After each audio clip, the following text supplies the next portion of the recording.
नमस्कार विद्यार्थियों। आज हम जीएसटी के अंतर्गत इनपुट टैक्स क्रेडिट में विशेष परिस्थितियों में कर जमा की उपलब्धता व इसकी विधि के बारे में जानेंगे, जो धारा 18 और धारा 40 के अंतर्गत आती है। फर्स्ट पॉइंट इसका है, ऐसी शर्तों एवं प्रतिबंधों के अधीन रहते हुए जो इस उपधारा के उद्देश्यों के लिए निर्धारित की जाए। ये पॉइंट इसका है धारा 18 में। ये पॉइंट है,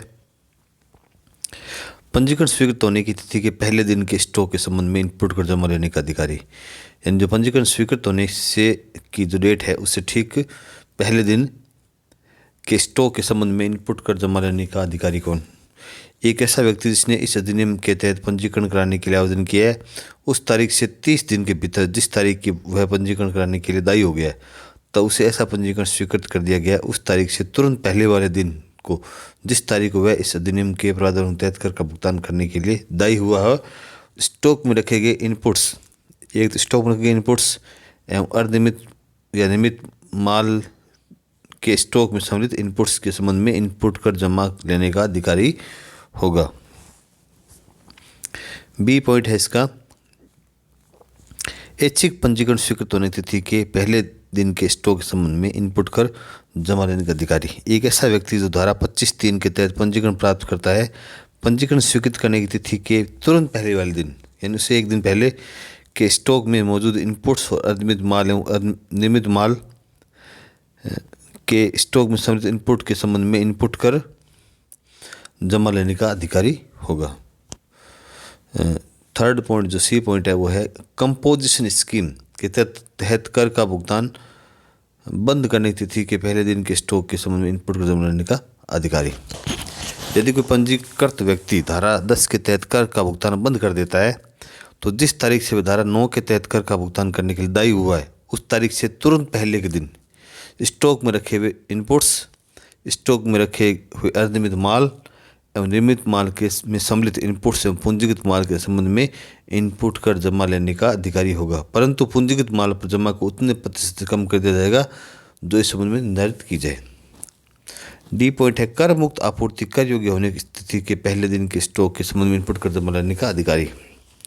एक पंजीकृत व्यक्ति द्वारा माल या सेवा या दोनों की कर मुक्त आपूर्ति यदि कर योग्य आपूर्ति हो जाती है, तो ऐसा व्यक्ति जिस तारीख से ऐसी आपूर्ति कर योग्य होती है उस तारीख से तुरंत पहले वाले दिन ऐसी कर मुक्त आपूर्ति संबंधित स्टॉक में रखे हुए इनपुट्स एवं स्टॉक में रखे गए अर्धनियमित माल WIP वर्क इन प्रोग्रेस और फिनिश्ड गुड्स में सम्मिलित इनपुट्स एवं पूर्णतः ऐसी कर मुक्त आपूर्ति के लिए उपयोग में आने वाले पूंजीगत माल के संबंध में इनपुट कर जमा लेने का अधिकारी होगा, परंतु पूंजीगत माल के संबंध में जमा को उतने प्रतिशत घटा जाएगा जो इस संबंध में निर्धारित की जाए। वर्तमान में नियम 40(1)(a) के तहत ऐसा प्रतिशत माल प्राप्ति की तिथि से वर्ष के प्रत्येक तिमाही या उसके भाग के लिए 5% निर्धारित किया गया है।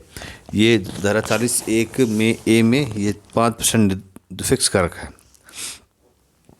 सेकंड पॉइंट, कर बीजक जारी होने के 1 वर्ष बाद इनपुट कर जमा लेने का अधिकार समाप्त। एक पंजीकृत व्यक्ति उसे की गई माल अथवा सेवाओं अथवा दोनों की आपूर्ति के संबंध में कर बीजक जारी किए जाने की तिथि से 1 वर्ष की समाप्ति के बाद धारा जो उपधारा है 1 के तहत इनपुट जमा प्राप्त करने का अधिकारी नहीं रहेगा। यानी जो इनवॉइस जारी करने के बाद बीजक जारी करने के बाद 1 साल के बाद वो इनपुट टैक्स क्रेडिट लेने का उसका अधिकार समाप्त हो जाता है। थर्ड पॉइंट है, बिक्री, विलयन, विघटन आदि दशाओं में अप्रयुक्त इनपुट कर जमा के हस्तांतरण की अनुमति।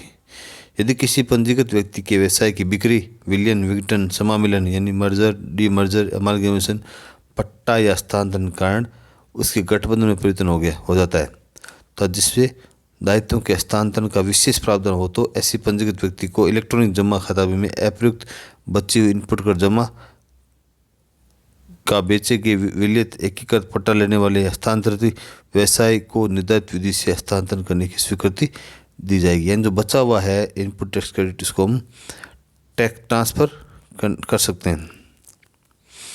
फोर्थ है, कंपोजिशन स्कीम अपनाने की तिथि के पहले दिन या कर योग्य माल के कर मुक्त होने की तिथि के पहले दिन के स्टॉक में संबंध में इनपुट कर जमा की राशि का कर के रूप में भुगतान करना। यदि कोई पंजीकृत व्यक्ति इनपुट कर जमा का लाभ लिया है, धारा 10 के तहत कर भुगतान का विकल्प यानी कंपोजिशन स्कीम अपनाता है या उसके द्वारा आपूर्ति किया गया माल, सेवाएं अथवा दोनों पूर्णतः कर मुक्त हो जाती है तो व्यक्ति ऐसा विकल्प अपनाने की तारीख अथवा जैसी भी स्थिति हो, ऐसी कर मुक्ति की तिथि के तुरंत पहले वाले दिन उसके स्टॉक में रखे हुए इनपुट्स एवं स्टॉक में रखे हुए अर्धनिर्मित माल, यानी इनपुट्स यानी कच्चा माल हो गया, अर्धनिर्मित माल और निर्मित माल में पूंजीगत माल के संबंध में इनपुट को जमा के बराबर राशि इस आशय के लिए निर्धारित प्रतिशत से कम करने के बाद इलेक्ट्रॉनिक खाता बही अथवा इलेक्ट्रॉनिक रोकड़ बही खाता बही में नाम करके भुगतान करेगा। यानी इसके जो निर्धारित कर दिए उस इनपुट को जमा जो प्रतिशत कम करके उसके बाद इलेक्ट्रॉनिक खाता बही अथवा इलेक्ट्रॉनिक रोकड़ बही में नाम करके भुगतान करेगा। परंतु ऐसा भुगतान करने के बाद इलेक्ट्रॉनिक जमा खाता बही में इनपुट को जमा का बचा हुआ शेष समाप्त हो जाएगा। अगर उसमें समाप्त को शेष बचा हुआ है तो वो समाप्त हो जाएगा। नंबर 5, उपधारा 1 के तहत जमा की राशि उपधारा 4 के तहत देय राशि की गणना निर्धारित विधि से की जाएगी। 6 पॉइंट है, पूंजीगत माल अथवा प्लांट एवं मशीन की पूर्ति दशा में जिस पर इनपुट कर जमा ली जा चुकी है, पंजीकृत व्यक्ति उक्त पूंजीगत माल अथवा प्लांट एवं मशीन पर ली गई इनपुट कर जमा के बराबर उस राशि के निर्धारित प्रतिशत से कम करने के बाद वर्तमान नियम 40(2) के अनुसार 5% है, अथवा ऐसे पूंजीगत माल अथवा प्लांट या मशीन की धारा 15 के अनुसार निर्धारित समव्यय मूल्य पर देकर, यानी जो ट्रांजेक्शन वैल्यू पर देकर दोनों में जो भी अधिक का भुगतान करेंगे, या तो 5% या धारा 15 के तहत जो ट्रांजेक्शन वैल्यू पर देकर है उस पर दोनों कंपेरिजन करेंगे, ज़्यादा होगा उसका भुगतान करेगा। परंतु यदि टूटी हुई ईंटें, सांचे एवं डाई, जिग्स एवं फिक्चर्स की स्क्रैप के रूप में पूर्ति की जाती है तो ऐसे कर योग्य आप व्यक्ति धारा 15 के तहत निर्धारित समव्यय मूल्य पर कर का भुगतान कर सकता है। और यदि टूटी हुई ईंटें, सांचे एवं डाई, जिग्स एवं फिक्चर्स है तो वह जो ट्रांजेक्शन वैल्यू पर देकर है उसके हिसाब से कर भुगतान कर सकता है।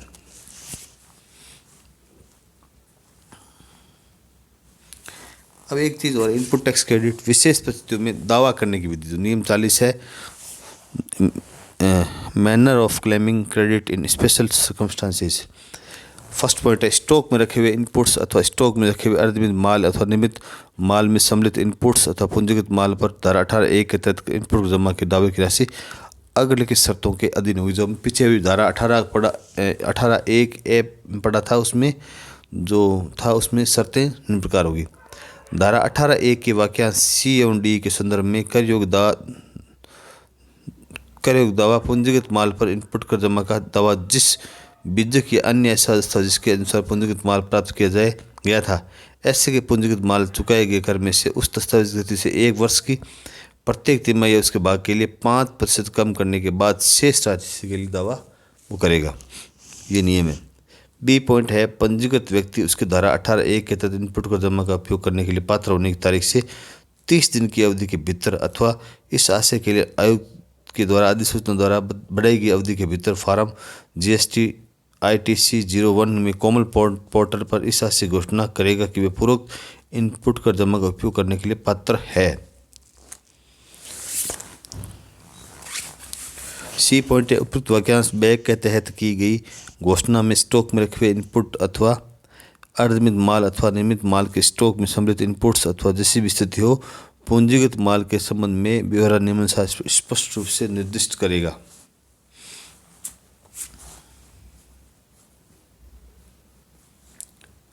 धारा 18(1) वाक्य 1 के तहत दावे की दशा में इस तारीख से तुरंत पहले की तारीख को जिसको इस अधिनियम के प्रावधानों के तहत कर का भुगतान करने के लिए दायी होता है।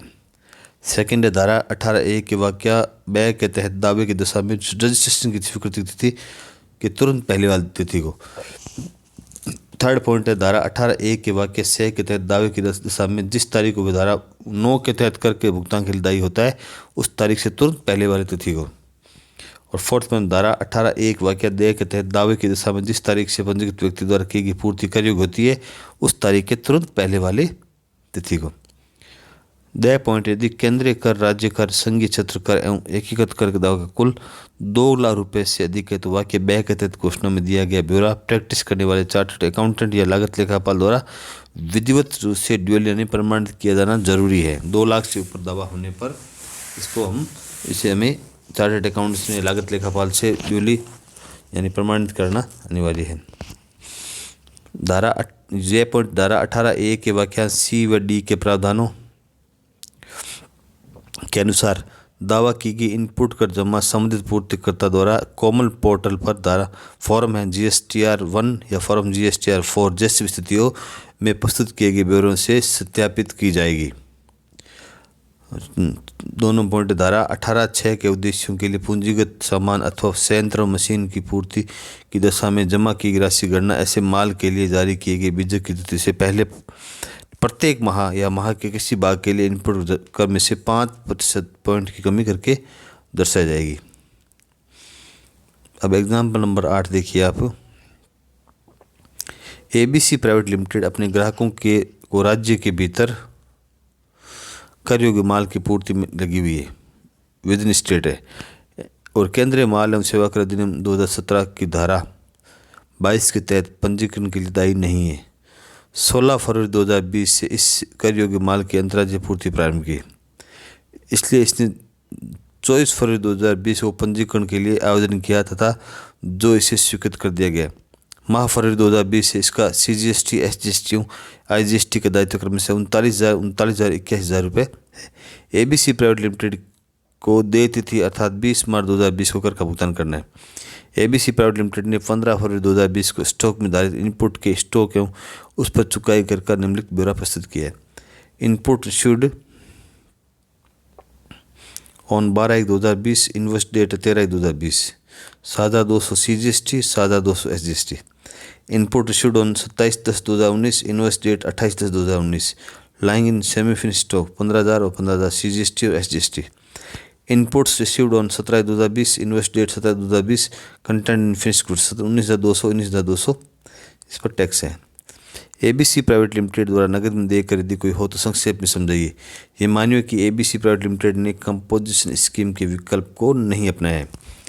अब देखिए धारा 18(1)(a) के अनुसार यदि कोई व्यक्ति इस अधिनियम के तहत पंजीकरण के लिए दायी होने की तिथि से 30 दिन के भीतर पंजीकरण के लिए आवेदन कर देता है तथा उसे पंजीकृत स्वीकृत कर देता है, तो व्यक्ति जिस तारीख से पंजीकरण करने के लिए दायी होता है उस तारीख से तुरंत पहले की तारीख को अर्थात दिए गए प्रश्न में 15 फरवरी 2020 को उसके पास स्टॉक में रखे इनपुट अनुमित माल और नियमित माल में सम्मिलित इनपुट के संबंध में इनपुट जमा लेने का अधिकारी हो जाता है। उपरोक्त प्रावधानों के अनुसार ABC प्राइवेट लिमिटेड को उपलब्ध इनपुट को जमा निम्न प्रकार की जाएगी। इनपुट इशूड ऑन 12/1/2000 और इन्वेस्ट डेट इसकी 13/1/2020, तो 7,200 CGST और 7,200 SGST का इनपुट कर जमा मिल जाएगी। फिर इनपुट इशूड ऑन 27/10/2019 और invoice date 28/10/2019, lying semi finished stock on 15/2/2020, 15,000 और 15,000। Input issued on 17/1/2020, invoice date 17/2020, content in finish goods on 15/2/2020, 19,200, 19,200। Computation of tax payable of by ABC private limited in case for February 2020। इसमें देखिए computation of tax payable by ABC private limited in case for February 2020। तो पहले हम output tax liabilities दे रखी है, इसकी देखिए output tax liability 39,000, CGST SGST 39,000 और IGST 21,000 रुपये। तो इसको पहले लिख लेते हैं। CGST 39,000, SGST 39,000 और IGST 21,000 रुपये। Eligible input tax credit to be use first of respective taxes, तो 41,400, 41,400। यहाँ पर IGST की छूट नहीं मिलेगी, तो -2,400, -2,400, यहाँ पे 21,000 रुपये। अब हम क्या करेंगे, इस IGST से हम credit of CGST and IGST SGST to be use to pay IGST। तो हमने क्या किया, 2400 और 48 रुपये IGST में काम में ले लिए, तो यहाँ पे नील 6,200 IGST चुकाना पड़ेगा। CGST और SGST का इनपुट का जमा का उपयोग पहले क्रम से CGST और SGST के भुगतान में किया जाएगा। शेष जमा का उपयोग IGST के लिए भुगतान के लिए किया जा सकता है।